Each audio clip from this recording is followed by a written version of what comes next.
I think the main biohack that I think has had the biggest impact on my life is what I mentioned at the beginning, quietening the default mode network. I practice mindfulness throughout the day.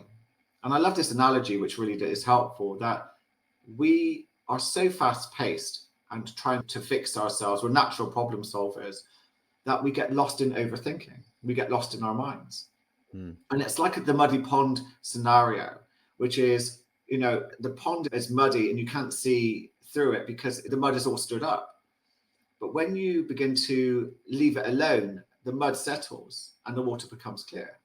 And with mindfulness, you're just refusing to stir the pond. You're refusing to stir up the mud. And that clarity is, I think, essential for our success, for our happiness, for how we are in relationships. And that's why I love mindfulness. So for me, mindfulness is one of the ultimate biohacking tools. And it's so simple to use as well. And the more you practice it, the easier it gets.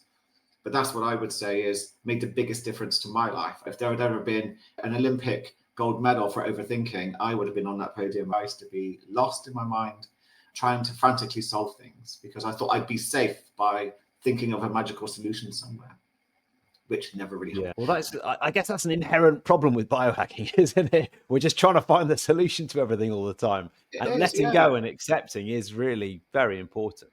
Yeah, it's just what I say. It's one of my favorite tools that at any moment I can just shift my attention to the present moment and away from anything that the mind is saying and experience the here and now. And this is the most important moment of our lives. The future doesn't exist, neither does the past. But it's right here, right now that we can fully engage with someone and fully experience what we've got going on. And just practicing that, however you learn it, there's lots of courses, there's lots of books. It's just a simple breath and practice. It gets easier. And we sleep better. I have clients who tell me this is rubbish, this is woo-woo, this is, you'll never get me meditating. But we do. And all I hear then is I'm sleeping better, I'm engaging with my wife or my husband better, I feel happier, I'm making better decisions. It's one of those things which it's not a miracle cure, you've got to do the reps, but it begins to eventually show up in your life in positive ways. So that's my ultimate biohack. That's one of my favorite tools. Do you use it in the evening, or do you find that can be a little bit close to bedtime, it can affect your sleep? No, it's the way to get to sleep. Often, a lot of people rush to bed. Their days are so busy, and especially if you've got kids, you know what that's like. Sometimes you should just have a chance to think things through or slow down or be present. So to try and demand that of yourself when you get into bed can feel quite difficult. But the ability to feel the bed underneath you, feel the contact points, be aware that your mind wants to problem solve, maybe stuff that you've had in a day or tomorrow, but it's not relevant right now, because you're going to bed, and the ability to move away from that and just be present with your wife or your kids or just relaxing into the bed, whatever's going on. Again, that's how you'll get to sleep, because you're telling the nervous system, we're relaxing now. This is what we do. But if you engage in thinking, which is addictive, of course, then you can train your brain to problem solve as soon as you go to bed or at 4 a.m. This is always a good time when your cortisol levels begin to rise, bring you to wakefulness throughout the day. So that's why I'm saying it's practicing mindfulness a little bit throughout the day make a big difference, and especially towards the evening, just like 1 minute of breath work just before you go to bed, 1 minute, just focusing on the breath. Not hard at all. Again, if the mind wanders, bring it back to the breath. Mind wanders, bring it back to the breath. And eventually it just becomes a natural habit, which you'll extend into 5, maybe 10 minutes and enjoy the benefits. You will be a different person. You won't recognize yourself if you did that just for a few weeks. Yeah, I certainly find in the middle of the night, it is the only thing that gets me back to sleep. If my problem-solving brain starts switching on, I feel listening to this podcast, and that is, it's fitting it all in. It's having enough time to do everything and to devote time to the family and to do enough work and to get a workout in during the day and to not rush to bed. Well, there's not enough time. That's what I feel like that's what people are screaming at when they listen to this. Yeah. Do you know Oliver Burkeman did a wonderful book? I don't think he did a brilliant book recently called 4,000 Weeks and Mortal Meditations. I can't remember which book it is from, but he mentioned JOMO. which is the Right. opposite of FOMO. So instead of the fear of missing out, of not getting all these things done, it's the joy of missing out. Ah, great. You just have to realize that you can't do everything. Yeah. And there are some things, embrace it with gratitude. You can't go to that thing. You can't always do that thing. But to experience the joy of being present and where you are, be grateful for that instead. That is really good. Yeah, JOMO. Because JOMO, got to be it's JOMO. such a nice reframe, isn't it? Actually, like if we said yes to everything, we'd never have time for anything. I get so many requests to go on other podcasts. I wouldn't have time to do any work if I went on these other podcasts. And sometimes they're not that big. And I was sort of thinking, Yeah. well, where's the benefit? Well, that's the thing is, I got a lot of requests for lots of different things, which is lovely being in the public eye. But at the same time, it's not, if you've got a goal in mind, a mission, unless it aligns with that, then the reality is sometimes you just got to have that joy of missing out, just let it go. And it's just that mental filtering, working out, is this going to help me? Is this, the boat, will it make the boat row faster? The Olympic story of the coach who said to his team, if it doesn't make the boat go faster, then don't do it.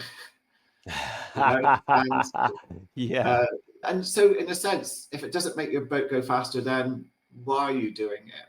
Yeah. What's the reality behind this? And our people-pleasing nature may struggle to say no, but boundaries are very important. They teach people how to treat us, as well as they give us the freedom to create what it is that we really want in life. And saying no to things, we can do that. And it's okay to say no, and it's okay for other people to be upset about that as well, if that's what they're going to do. I say no to lots of things because the mission, especially with the book, has been just get that done. Just get that done. And then, we'll do something else afterwards. It's a very absorbing, sometimes painful process, but I can't wait to read your book, Paul. Thanks. Where can people find the book when it eventually comes out and everything else that you do? Yeah, so the best place to contact me is Instagram, is at mindsetchangeuk.com. You can come and find the podcast, the Ultimate Mindset Change Podcast. The best place is to connect with me. Come and join my community as well, if you like, which is another level channel, and the links are on the Instagram and on the podcast. And when is book 1 and book 2 coming out? Yeah, so book 1, I know we're gunning for this summer, and book 2 is forming. So with that, the goal is a bit ambitious, but the goal would be to have that out by Christmas, to have the second book. We're gunning for it. And so in a sense, you really have to be focused with what is a priority, what is not. And Fridays for me, I've left as a business growth day, but Monday to Thursday, it is all about just making sure those things get completed. Yeah, it's a fun form of discipline. It really is. All right. Well, Paul, really good to talk to you. Thanks for coming on. I'll speak to you again soon. You're welcome. Lovely, Paul. Thank you so much. Everything. Yeah, absolutely brilliant. So there's one study that I was talking to it with a group of people. Maybe you did it on another biohacking news, but did you hear about that study of where they took 200 people and then they did one change in their life, and after 2 weeks it made them 10 years younger? Do you know what it was? No. They removed the internet for 2 weeks. Really? Yeah. Really? Have a look at it up. Wow. But it was interesting that 10 years younger in their biomarkers by not looking at the internet for 2 weeks. They had that's why when you mentioned about their phone, but that doesn't do much. So that would be good to maybe explore at some point. Yeah, I'm so passionate about my boy who's just turned 6, not having screens, not having a phone too often. And then sometimes he'll sort of like, this morning he came in, I was having a poo in the loo and I was just looking at my phone and I was like, it's just not modeling good behavior. Everyone does it, but like at some point soon about coming back on my show. Yeah, love to. Yeah.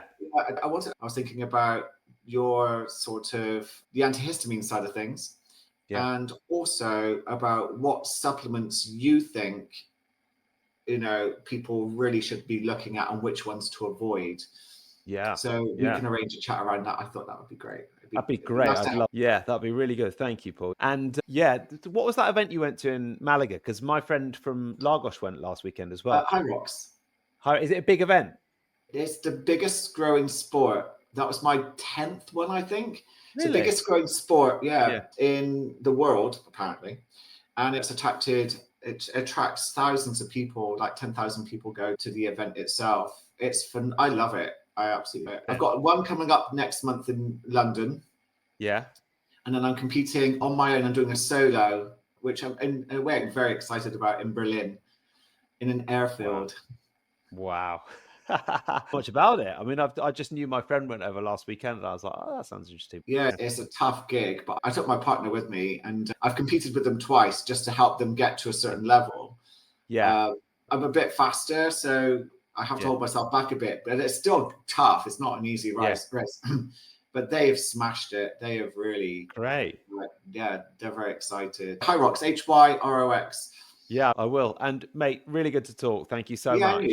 Yeah, contact, and let's arrange a date as well. I'd like to do a recording, but let's arrange a date to have a talk about supplements, because I think, you know, you'd be the ideal person to talk. I'm sure I know that you'd be good. Is there anyone else I need to talk to about supplements? Because I think it'd make a great episode. And then you message. I'm like, well, that's easy. I have thoughts on that. That'd be great. That'd be really good. Yeah. All right, let's do that. Let's do that. All right, Paul.